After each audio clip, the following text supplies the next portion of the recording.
Shalom, frères et sœurs, bien-aimés dans le Seigneur, nous vous saluons dans le nom précieux de Jésus. Soyez bénis partout où vous nous suivez. Nous voulons passer un moment autour de la parole de Dieu et partager ce message que le Seigneur a mis dans notre cœur avec tout un chacun de nous. Avant cela, nous aimerions prendre un temps dans la prière pour bénir le Seigneur et recommander ces instants à sa grâce. Père, notre Dieu, nous te bénissons, nous te rendons gloire pour le mouvement et l'être, pour la vie que tu nous donnes encore en ces jours. Tu as connu ce moment et tu l'as, Seigneur éternel, amené à l'existence afin que nous puissions encore réfléchir autour du Saint-Livre. Alors que nous serons en train d'ouvrir, Seigneur, ta parole, illumine les yeux de nos cœurs et parle à tout un chacun de nous qui nous suit au travers, Seigneur éternel, de médias. Que ces instants soient à toi, que ce moment, Seigneur éternel, serve à glorifier ton nom dans la vie de ton peuple. Au nom de Jésus, nous avons ainsi prié avec action de grâce. Amen. C'est le pasteur Évariste qui vous parle et nous aimerions aujourd'hui parler d'un thème que nous connaissons déjà, un thème que nous avons eu à aborder du fait que nous sommes dans ces temps. Il s'agit de la période de Pâques et nous allons parler un peu de la Pâque de l'Éternel. Nous sommes pour ce faire dans Exode chapitre 12 et nous allons faire une lecture kangourou, prendre juste quelques passages qui vont nous aider à comprendre la pensée de Dieu pour nous en ce jour. Exode chapitre 12, alors que le peuple d'Israël était en Égypte, en captivité, c'était déjà le temps de Dieu pour qu'il puisse quitter l'Égypte et entrer dans la terre promise. La Bible dit ceci dans Exode chapitre 12, à partir du premier verset, l'Éternel dit à Moïse et à Aaron dans le pays d'Égypte, ce mois-ci sera pour vous le premier de mois. Il sera pour vous le premier de mois de l'année. Parlez à toute l'assemblée d'Israël et dites, le 10e jour de ce mois, on prendra l'agneau pour chaque famille, un agneau pour chaque maison. Je saute et je vais au verset 6. Non, verset 5 d'abord, sera un agneau sans défaut mâle âgé d'1 an. Vous pourrez prendre un agneau ou un chevreau. Vous le garderez jusqu'au 14e jour de ce mois et toute l'assemblée d'Israël l'immolera entre les deux soirs. On prendra de son sang et on en mettra sur le dos poteau, sur les linteaux de la porte des maisons où on la mangera. Au verset 11, quand vous le mangerez, vous aurez vos reins sains, vos souliers aux pieds et votre bâton à la main et vous le mangerez à la hâte. C'est la Pâque de l'Éternel. Je fais la deuxième lecture, nous sommes dans Jean chapitre 1, verset 28. Jean chapitre 1, verset 28, c'est Jean-Baptiste qui est en train de parler. Au chapitre 1, verset 29 plutôt, il dit, le lendemain, il vit Jésus venant à lui. Et il dit, voici l'agneau de Dieu qui ôte le péché du monde. Amen. Nous aimerions partager un peu sur la Pâque de l'Éternel. Nous disons que la Pâque a été instituée par Dieu pour son peuple qui s'est retrouvé en esclavage en Égypte. Et dans la Pâque, nous voyons que le Seigneur est en train de demander à son peuple d'immoler un agneau et sa chair qui devait être rôtie et consommée la nuit où l'ange de l'Éternel devait visiter toute l'Égypte. Et le sang de cet agneau devait être appliqué sur les portes, les linteaux de chaque maison du peuple d'Israël. Et ce scénario que Exode est en train de nous relater et une image qui était en train d'annoncer la rédemption que Christ allait accomplir pour le rachat de toute l'humanité. J'aime quelque chose qui est en train de se passer dans ce récit.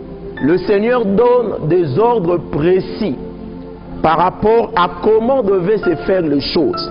Premièrement, il parle d'un agneau qui doit être mis de côté, un agneau d'une année, qui doit être mis de côté et qui doit être réservé pour l'immolation le jour où la Pâque devait se faire, c'est-à-dire entre ce soir où on doit manger cette Pâque-là. Un agneau qui doit être mis de côté et puis on doit l'immoler et on doit utiliser son sang pour mettre sur les linteaux des portes.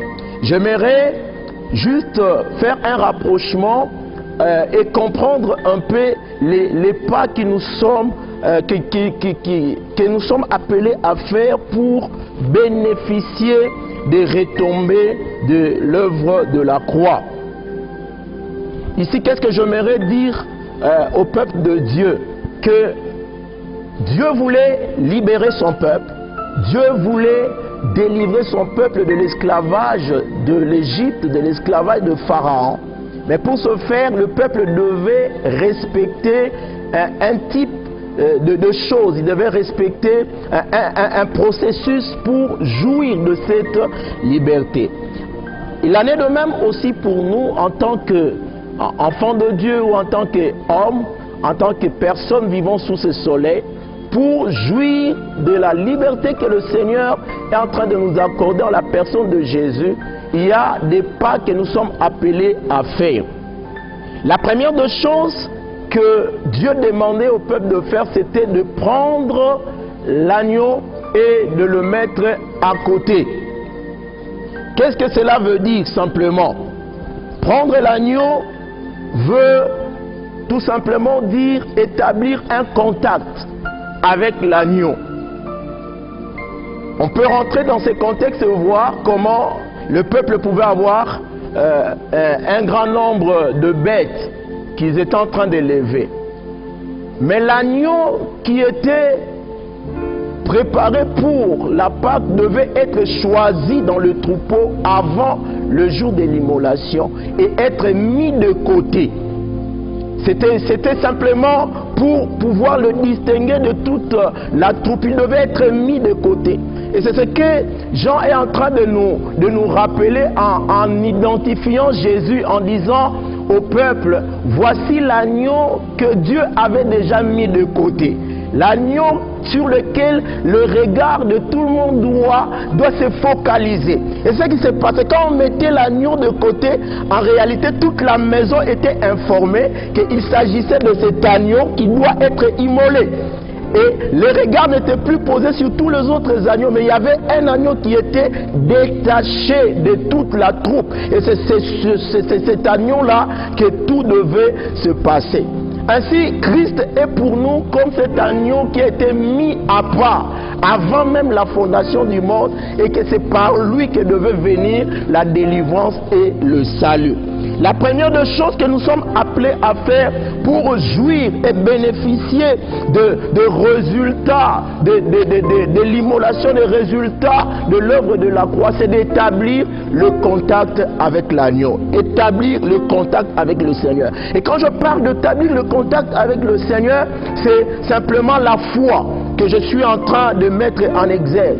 Quand on n'a pas la foi en la personne de Jésus, on ne peut pas bénéficier du travail que Jésus a accompli. La foi est la main qui nous permet de pouvoir toucher le Seigneur. Ce jour, c'est que Dieu est en train d'attendre de toi que tu puisses placer ta confiance dans le Seigneur Jésus-Christ. En mettant ta foi en Christ Jésus, tu établis un contact avec l'agneau, tu établis un contact avec celui qui a la responsabilité de nous délivrer, de nous tirer de la captivité. C'était la première des choses qu'il fallait faire. Et les enfants d'Israël ont eu à faire cela, mettre l'agneau de côté pendant tout un temps avant qu'il puisse arriver au jour où ils devaient l'immoler. La deuxième chose qu'il devait faire après avoir mis l'agneau de côté, c'était de prendre cet agneau le jour de l'immolation, de pouvoir l'immoler en coupant la tête et en versant le sang dans un récipient. Et ce sang pouvait le servir de pouvoir mettre cela dans les portes. Qu'est-ce que nous pouvons comprendre par cela? C'est la deuxième chose que nous sommes appelés à faire pour capitaliser ou pour bénéficier de l'œuvre que Jésus a eu à accomplir. Mettre ou immoler l'agneau veut dire simplement reconnaître et accepter son sacrifice en tant que notre substitut. Donc ça veut dire que lorsque nous venons vers Christ Jésus et que nous avons placé notre foi en lui, nous devons aussi reconnaître et accepter le sacrifice qu'il a accompli à la croix. À la croix, quand il était en train de mourir à la croix, ce n'était pas à cause de lui-même. C'était pour nos péchés à nous. Et en venant en Christ Jésus, viens avec cette attitude où tu es en train de reconnaître que s'il est monté à la croix, il n'est pas monté à la croix pour lui-même, mais il est monté à la croix à cause de moi, à cause de mes péchés. Parce que l'agneau qui était mis à côté en Israël, pour le peuple d'Israël avant de sortir de l'Égypte, cet agneau qui était mis de côté, cet agneau était appelé à subir la sanction du péché. Cet agneau était appelé à être immolé, non parce que c'était son temps pour être immolé, mais c'est parce qu'il devait le faire à la place des autres. Parce que dans la suite de l'histoire, on voit que l'ange de la destruction n'a pas détruit les familles d'Israël, mais il a touché toute l'Égypte, mais ceux d'Israël étaient épargnés. Il en est de même pour nous. Quand nous venons à Christ Jésus, nous devons intérioriser dans notre cœur que c'est lui qui est monté à la croix. En réalité, c'est nous qui devions monter là-bas, mais il a pris notre place. Il a porté nos péchés. Il n'est pas mort pour lui-même, mais il est mort à notre place. Et en intériorisant cette vérité, cela nous poussera encore à nous rapprocher du Seigneur et à pouvoir lui rendre grâce. Et le chapitre 53, au verset 5, est en train de dire: mais il était blessé pour nos péchés, brisé pour nos iniquités. Le châtiment qui nous donne la paix est tombé sur lui, et c'est par ce meurtrissure que nous sommes guéris. Et ça, c'est ce que l'œuvre de la croix a eu à accomplir. Venons au pied de la croix avec cette attitude d'humilité, en reconnaissant que c'est lui qui est monté à la croix. Il ne l'a pas fait pour lui-même, mais il l'a fait pour d'autres personnes. Et nous sommes de ceux qui ont bénéficié de ce qu'il a accompli. La troisième des choses que nous sommes appelés à faire, c'est de pouvoir manger l'agneau. C'est ce que le Seigneur est en train de demander, que l'agneau sera immolé et il sera consommé dans la maison. Ce que nous sommes appelés à faire après avoir mis notre confiance en Christ Jésus, après s'être identifié à l'œuvre qu'il a eu à accomplir, c'est de pouvoir se remplir de la personne de Jésus, se remplir de sa parole. Prendre la parole du Seigneur et la laisser prendre place en nous, être rempli totalement de Jésus. Et ça, c'est une des choses qui nous est demandé à faire afin d'expérimenter la délivrance totale que le Seigneur est en train de nous donner. Christ est en train de dire dans Jean chapitre 14 verset 23, le Seigneur est en train de répondre, il dit: si quelqu'un m'aime, il gardera ma parole et mon Père le m'aimera. Nous viendrons à lui et nous ferons notre demeure chez lui. Et dans Jean chapitre 8, verset 31-32, il dit aux Juifs qui avaient cru en lui: si vous demeurez dans ma parole, vous êtes vraiment mes disciples. Vous connaîtrez la vérité et la vérité vous affranchira. Manger l'agneau, c'est notre responsabilité, frères et sœurs. Personne ne viendra manger l'agneau à ta place. L'agneau doit être consommé de manière personnelle. Ça veut dire simplement que la parole du Maître, la parole de Dieu, c'est une affaire personnelle. Si tu ne prends pas le temps de te nourrir de la parole de Dieu, tu seras vide à l'intérieur de toi-même. Tu ne pourras pas être rempli de Dieu. Dieu veut que nous puissions consommer sa parole, être rempli de sa parole et de manière quotidienne. Et c'est ta responsabilité, c'est ma responsabilité. Il y a certaines choses qui ne pourront jamais arriver dans notre vie aussi longtemps que nous négligeons la parole de Dieu. Il y a certaines délivrances que nous n'arrivons pas à expérimenter parce que nous avons négligé la parole de Dieu. Aujourd'hui, la balle est dans notre camp. Que faisions-nous de cet agneau que Dieu nous a donné, Christ Jésus? J'aimerais dire à quelqu'un que le sacrifice a été déjà accompli à la croix. C'est à toi de pouvoir mettre ta confiance dans la personne de Jésus et que tu puisses t'approprier ce qu'il a eu à accomplir à la croix et que tu puisses au jour le jour te remplir de sa présence, te remplir de sa parole. Et ça, c'est notre plus grande responsabilité. Que le Seigneur puisse bénir cette parole et qu'il nous donne la capacité de pouvoir intérioriser toutes ces vérités et bien plus encore d'expérimenter la délivrance qui nous est chèrement acquise par le travail qu'il a eu à accomplir à la croix. Que le Seigneur bénisse sa parole. Nous allons prendre un temps pour prier Dieu, dire au Seigneur merci pour l'agneau de Dieu qui est en train de ôter le péché de toute l'humanité, le péché de tout le monde.